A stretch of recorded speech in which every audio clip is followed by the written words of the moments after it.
Bonjour et bienvenue dans cette capsule d'information sur l'utilisation du tableau interactif. Je vous présente l'interface de Notebook. Présentement, on est dans Notebook. C'est ouvert sur une page blanche. Donc, on a la section à gauche des onglets. On a le trieur de diapositives. Donc, quand j'ajoute des pages, je les vois apparaître ici. Ensuite, on a l'onglet de la galerie. La galerie est garnie de plus ou moins 5000 quelques images triées par catégorie. Images et aussi éléments interactifs, fichiers et pages de notebook et des arrière-plans à utiliser. Donc, la façon la plus simple d'utiliser les éléments de la galerie, c'est de cliquer, glisser directement dans notre page de présentation. Donc, il y a des éléments interactifs, entre autres, sur lesquels on peut agir. Donc, ici, on a une balance où je retire des éléments et je peux montrer l'équilibre mathématique, par exemple. Donc, vous remarquez que dès que je touche dans la page, ça disparaît. C'est parce qu'ici, j'ai cliqué sur masquer automatiquement. Donc, on peut le laisser toujours visible. C'est pratique, entre autres, pour travailler avec le créateur d'activité qui nécessite que ce soit toujours actif. Donc, selon si on veut gagner un peu d'espace, on peut toujours utiliser ça. Alors, le trieur, la galerie, les pièces jointes. Donc, on peut insérer une pièce jointe, carrément un fichier conjoint. Donc, je l'ajoute et si j'en ai besoin, je clique et il est accessible rapidement. Et ce qui est intéressant, c'est quand on partage notre fichier Notebook à quelqu'un, le fichier va suivre, va être avec la présentation Notebook, va être intégré. Donc, vraiment intéressant pour ça. On en reparle plus tard dans des pièces jointes. On a l'onglet des paramètres. Donc, dès que je touche un objet, je peux modifier des paramètres. Donc, je pourrais changer ici. Ah, là, on était dans l'arrière-plan, dans les éléments de la page. Ici, on pourrait changer la transparence de l'objet, exemple, ou lui donner une animation. Donc, c'est à explorer. On a la page, l'onglet, pardon, des modules complémentaires, où on a GeoGebra et ainsi de suite. On en reparlera dans une autre capsule.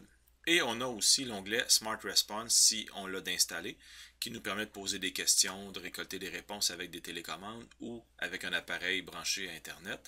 Ce sera le sujet d'une autre capsule. Donc voilà pour les onglets que l'on retrouve à gauche, en plus des flèches de navigation, ajouter et enlever une page. Alors maintenant, on va regarder en haut, dans la barre des outils. Alors on a la première section qui est les actions et la dernière section qui sont les outils. Donc, changer de page, annuler, rajouter une page, supprimer la page, enregistrer. On peut ouvrir un fichier aussi. Un élément très important, c'est afficher les écrans. Donc, c'est ici qu'on va accéder, exemple, à mettre ça en plein écran ou changer l'affichage pour avoir la largeur de page complète plutôt que la page entière, donc ou page complète. Et on peut jouer avec les zooms, mais habituellement, plein écran va être très utile. On fera une capsule aussi sur l'arrière-plan transparent. L'affichage double page aussi peut être utile si on veut afficher deux pages côte à côte. Alors, on peut revenir à page unique. On a un bouton qui nous permet de supprimer. Donc, si j'ai, exemple, un élément et que je veux le supprimer, ben, je peux faire ça ici rapidement aussi.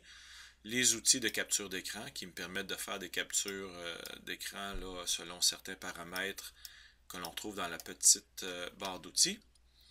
On a un masque d'écran, on peut ajouter un tableau, on peut accéder à Smart Exchange, on a des outils mathématiques qu'on peut ajouter, on a des modules complémentaires au centre. Et maintenant pour la barre des outils, donc on a l'outil de sélection qui est la flèche. Et remarquez que les paramètres apparaissent dès que je choisis un outil. Donc les crayons ici, vous voyez un petit triangle signifie que j'ai des options supplémentaires accessibles. Donc dans les crayons, on a différents types de crayons. Alors pour être plus créatif, crayon texte qui transforme l'écriture en texte, et ainsi de suite. Donc c'est à essayer. La reconnaissance de forme est très intéressante pour corriger un peu notre main imparfaite parfois. On a des formes géométriques. Encore là, les petits triangles nous permettent d'avoir des options supplémentaires.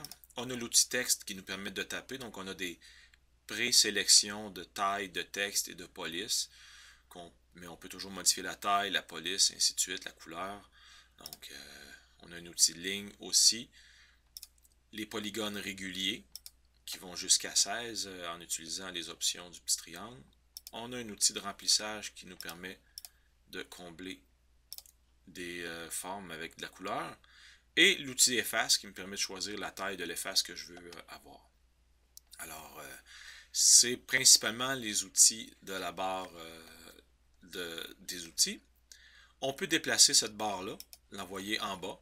C'est suggéré même de le faire pour avoir un espace plus libre dans le haut de l'écran, parce que souvent dans la classe, les têtes des élèves sont dans le bas. Donc, on déplace la barre d'outils en bas pour libérer le haut. Et les élèves plus petits, ben, c'est plus facile pour eux d'y accéder. Et on a aussi personnalisé la barre d'outils, où on peut ajouter des boutons pour qu'ils soient directement accessibles. Entre autres, un outil qui peut être très pratique, c'est d'avoir plein écran. Donc, je pourrais avoir plein écran pour accéder plus rapidement, là, plutôt que de passer par le bouton d'affichage des écrans.